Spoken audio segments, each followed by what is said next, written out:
guys, welcome back to Strong Successful Male. So for today, I'm going to go over an email that was sent from a subscriber. This is from a guy, sounds like he's about 31, 32 years old, and he's going to share his story about how he, like many guys before him, thought he was in the perfect marriage. The perfect marriage, so to speak, for 7 years, where he thought that everything was great between he and his wife. He had a young son, the house, all that. You know, he had his hobbies, she had her hobbies, he had his friends, she had her friends. Everything's great. But then something happened that caught his attention, a red flag, if you will. And he started doing some detective work and found out that things weren't as great as he had thought they were.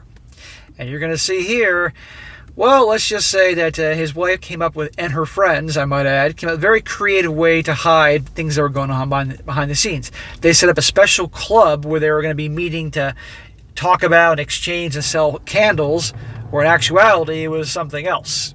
And I don't want to reveal too much.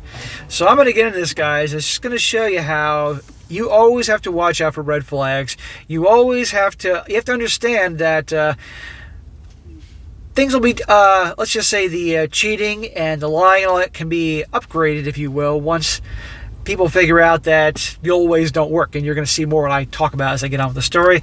And also, again, reiterating why I have the opinion that I do, that getting married in this modern age, in the 2020s, you're out of your damn mind. And you're going to see a little more about that towards the end here. So it's a good story. It's interesting. And definitely is going to have you guys thinking twice about doing certain things.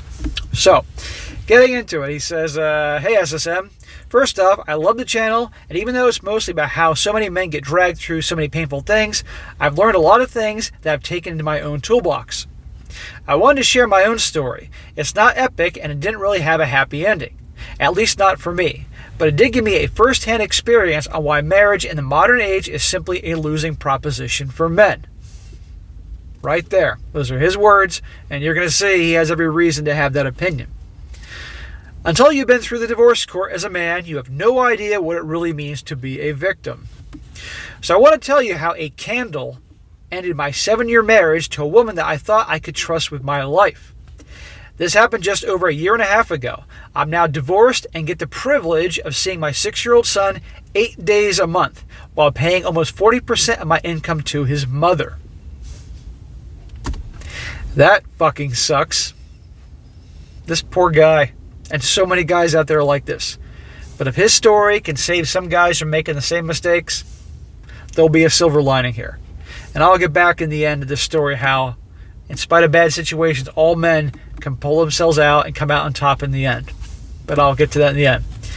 So, for a little background, I met my ex about a year after graduating college. She worked at the same company. I did, and we seemed to hit it off right away. After about a year of seriously dating, I asked her to marry me. Smack. No. 1 year of dating and you already asked her to marry you? No. You need to be together for years.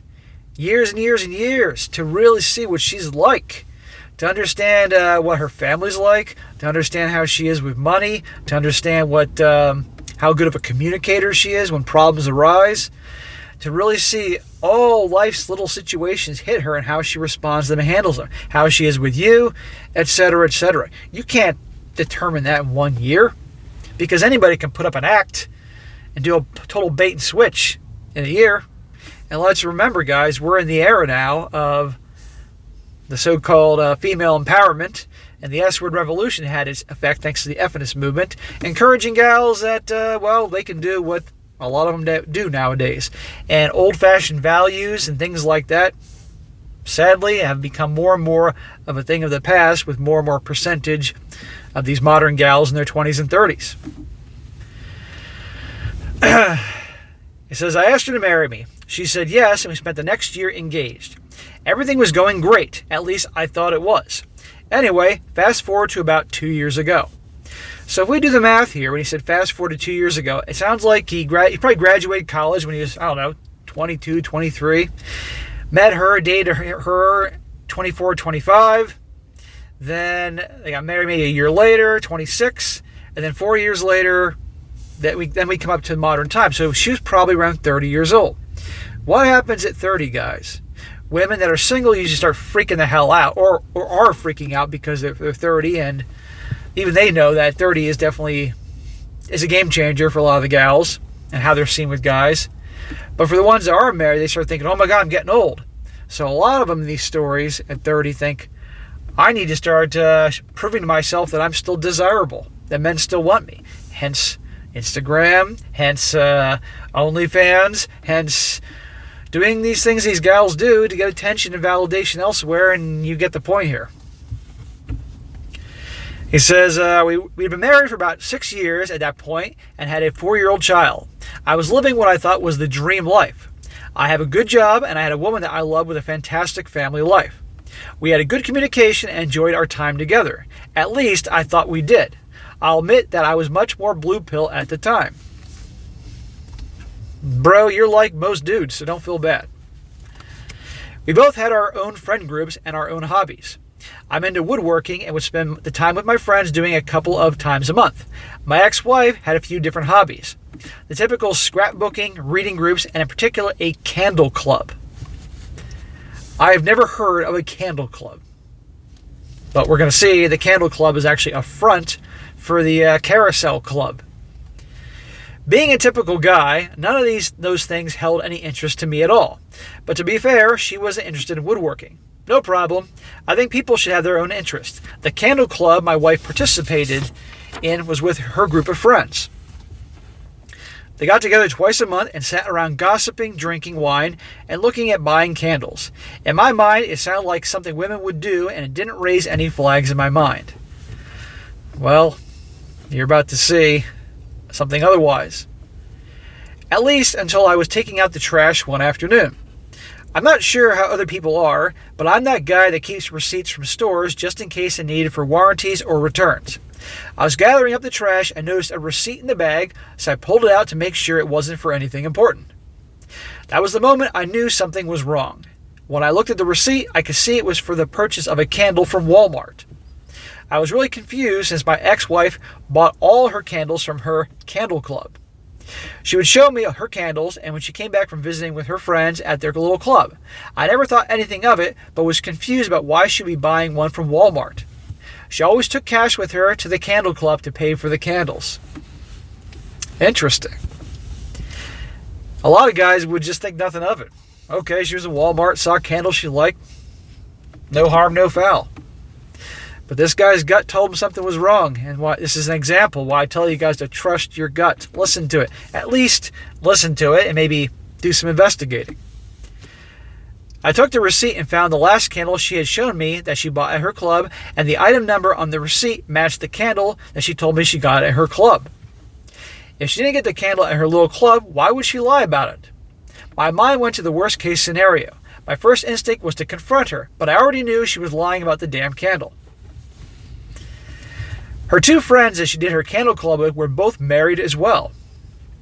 Again, I'd never been concerned about my wife was spending time with other married women. I knew their husbands, but we weren't really friends. Over the following week, I was obsessing with the damn receipt. It was the next night for her little club that I did the only thing I could think of.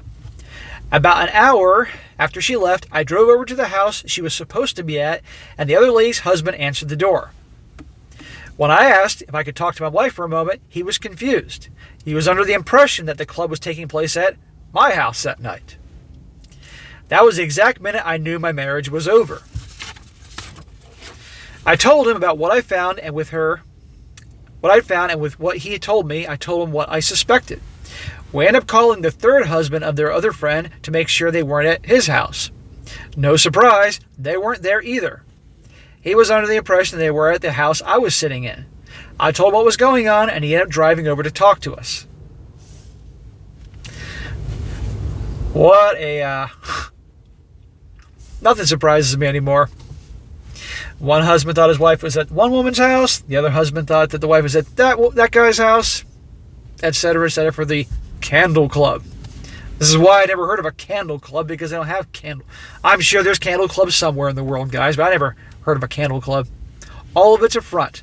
So here's the question. Where are the wives? What could they be doing during candle club time? Goes to show you this guy's instincts were right. Something was wrong. We'll continue on. He says, so long story short, all three of us have been told similar stories. Each of the wives was telling their husbands they were doing their little club at the other's houses.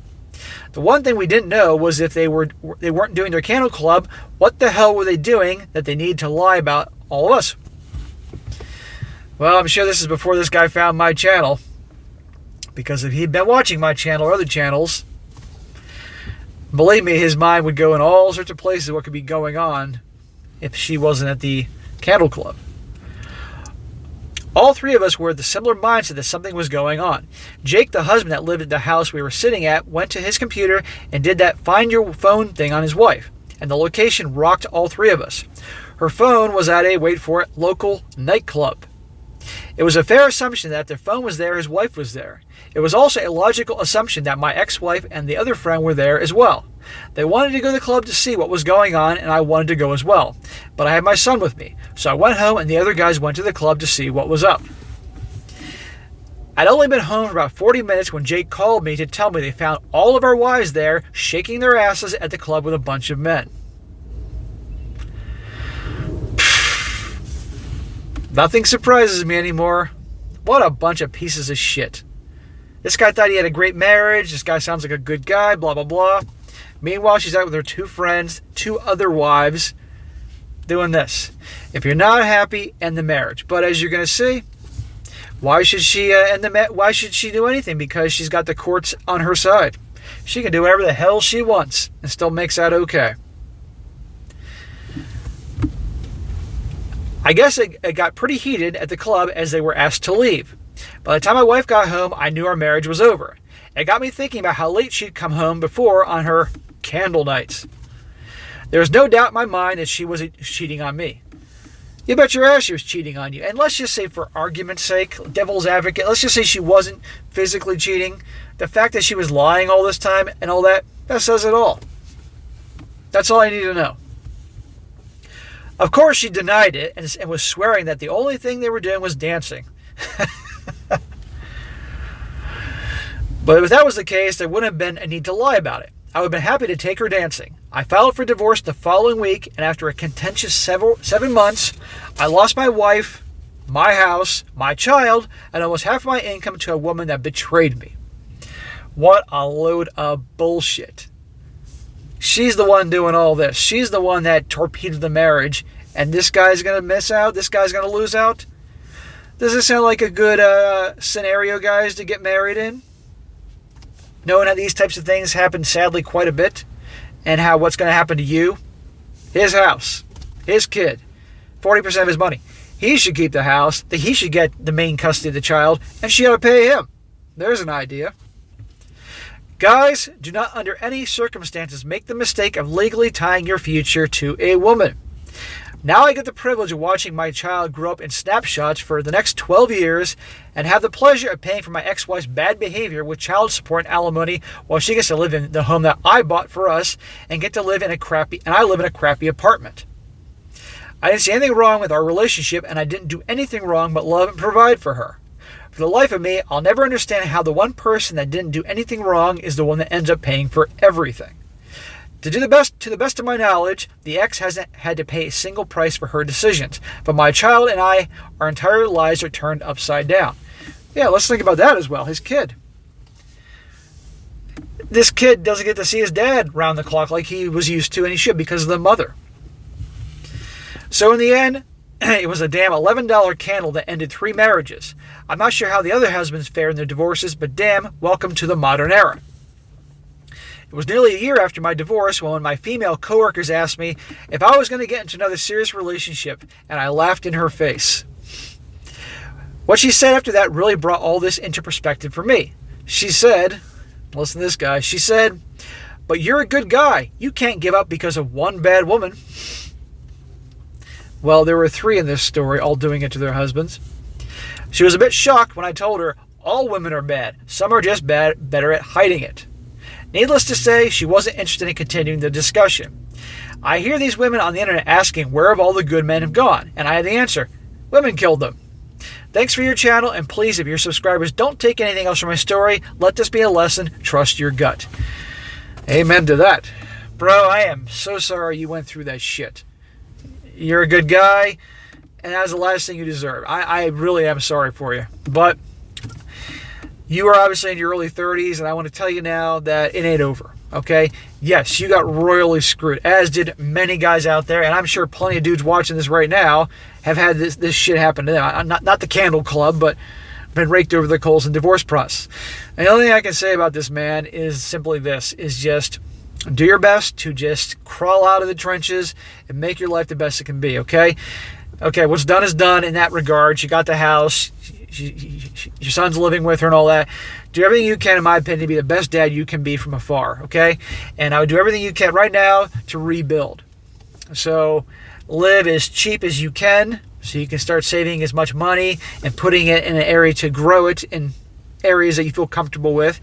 And look at ways to do things to start, since it's just you now, and obviously you're not getting any relationships, that's for certain. I'd make your purpose really moving on your career, whatever you do, and rising up. Make that your main area of focus, and you make a lot more money and so forth.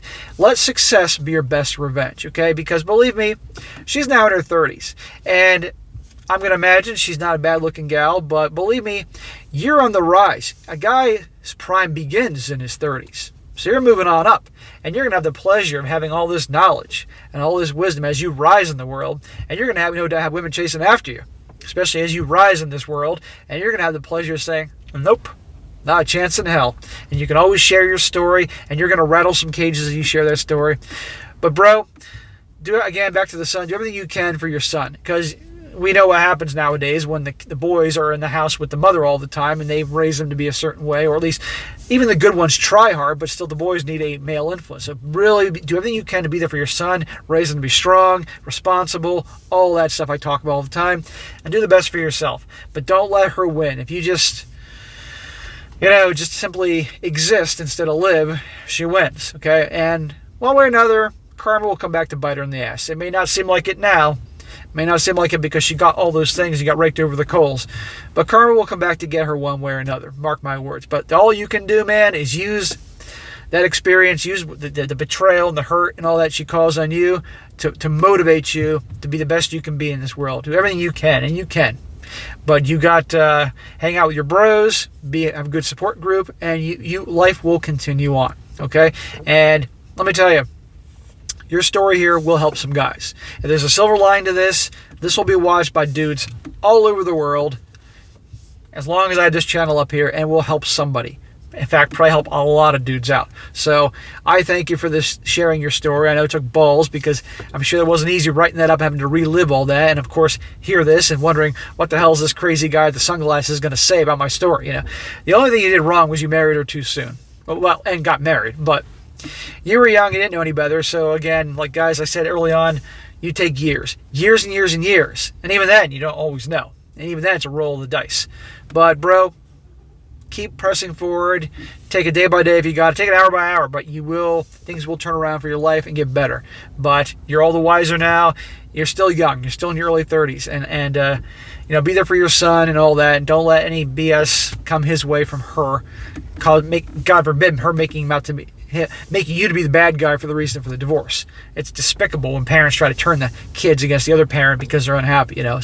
But keep pressing forward, man. I think you'll be all right in the long term. Hang in there, bro. All right, guys, that's it for today. Be sure to comment down below. Let me think about this. Let me know if you've experienced stuff like this. Let this guy know in the comment section how you got through it, day by day, hour by hour, and how you persevered and had the last laugh with your ex that did you wrong. I like to hear about it. And again, for you guys that are divorced and your kids are living with the ex, how you do things, whatever you can to be there for your kids, mention that as well. It'll help him out because he needs help. And the more advice, more tips that guys can get that are in bad situations, it will make things easier for them. And be sure to like the video, share with your friends, and subscribe. And I'll catch you next time.